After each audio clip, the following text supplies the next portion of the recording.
Solo recuerdo que era una mañana del pasado, en un salón de clases de una zona rural en la provincia de La Vega, República Dominicana.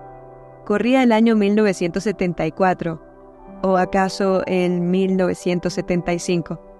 Pero eso no importa ahora.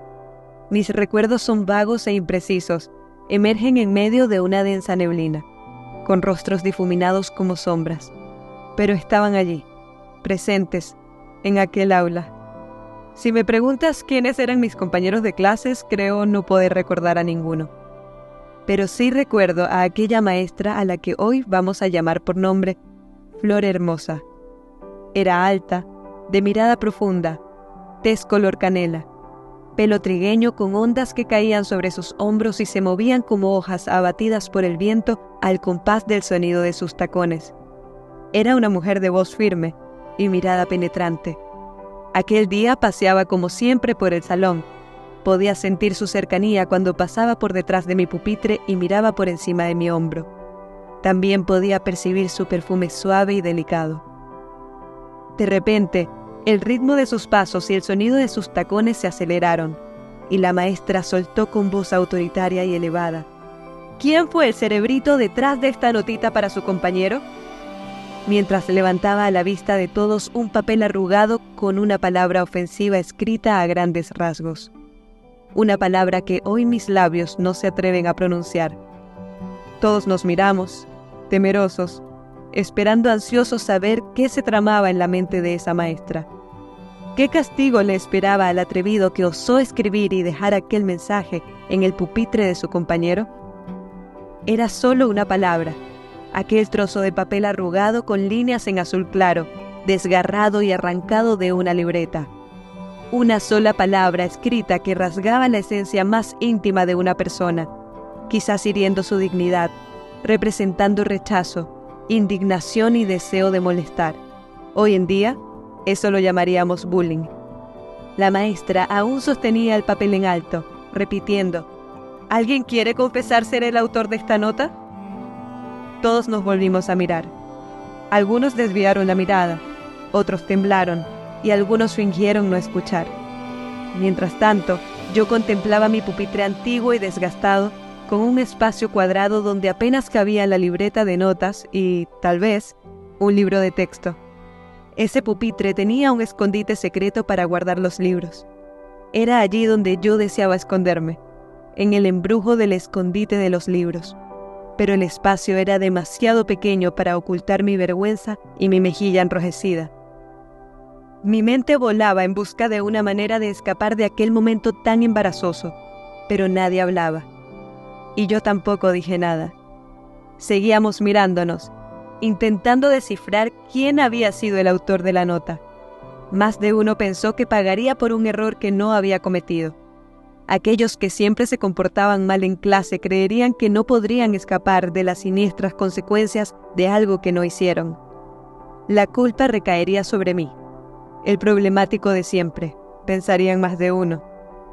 De repente, la maestra, al darse cuenta de que nadie iba a acusarse, tomó un trozo de papel en blanco, sin la palabra ofensiva, y escudriñó de nuevo el aula con su mirada penetrante. Éramos alrededor de 24 alumnos. Entonces anunció: cada uno de ustedes tomará un papel como este y escribirá exactamente la misma palabra que tengo aquí. Había llegado la hora de la gran prueba. Aquella maestra se había convertido en una sagaz detective, decidida a desenmascarar al responsable de atormentar a su compañero de clase, dejando aquel mensaje hiriente en su pupitre. Uno a uno, tomamos nuestros papeles y empezamos a escribir. Era el momento de mostrar mi letra, mi palabra, mi maldad. Ingenuamente hice una copia exacta de la palabra.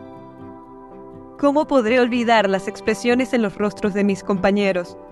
¿Cómo podré olvidar la mirada de mi maestra?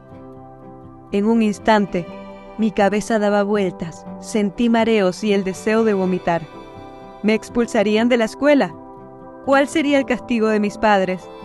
Mis pensamientos estaban tan atropellados que, por un momento, parecía que una densa y oscura sombra me arropaba. Quedé expuesta ante todos. Tú fuiste quien escribió esa palabra.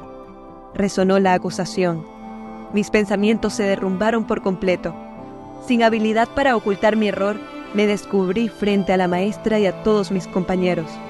La maestra, con sus ojos penetrantes y su rostro imperturbable, tomó el papelito entre sus manos. Mantuvo un silencio prolongado que aumentaba la tensión en el aula. El tono de su voz cambió, pasando de autoritario a genuinamente admirado. Esa palabra es una demostración clara de tu creatividad y tu habilidad para expresarte. El desconcierto se apoderó del aula. Todos esperábamos un sermón o un castigo cruel, pero en lugar de eso, la maestra me señaló con aprobación. Me sentí incómoda, sin entender cómo un acto de rebeldía podía ser elogiado. La maestra, al percatarse de la confusión en los rostros de sus alumnos, comenzó a explicar su peculiar reacción.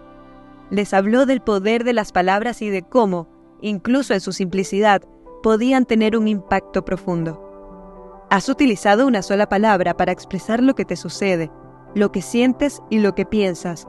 Eso es una muestra de tu inteligencia, dijo con una sonrisa en su rostro. Sin embargo, agregó con firmeza, el poder de las palabras conlleva una gran responsabilidad. Debemos ser conscientes del impacto que pueden tener en los demás y usarlas con sabiduría y empatía.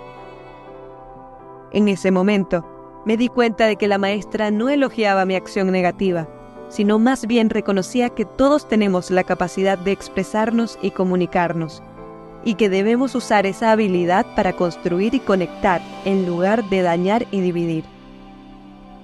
La atmósfera amarga que había dominado el aula se transformó en un ambiente de emoción y aprendizaje. La maestra comprendió que el verdadero castigo para aquel autor había sido la posibilidad de desperdiciar su talento, de silenciar una voz por miedo y opresión.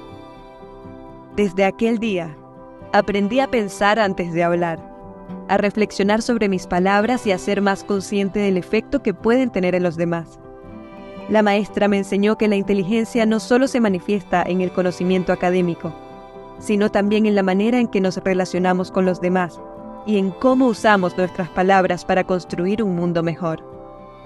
Con el tiempo, aquella alumna que hizo el mensaje para su compañero se ha convertido en una escritora, gracias al apoyo de su maestra y al estímulo de sus compañeros de clase. Años después, cuando recuerda aquella experiencia, siempre agradece a su maestra por haberle mostrado el verdadero poder de las palabras y por haberle dado el valor y la confianza para perseguir su sueño de ser escritora.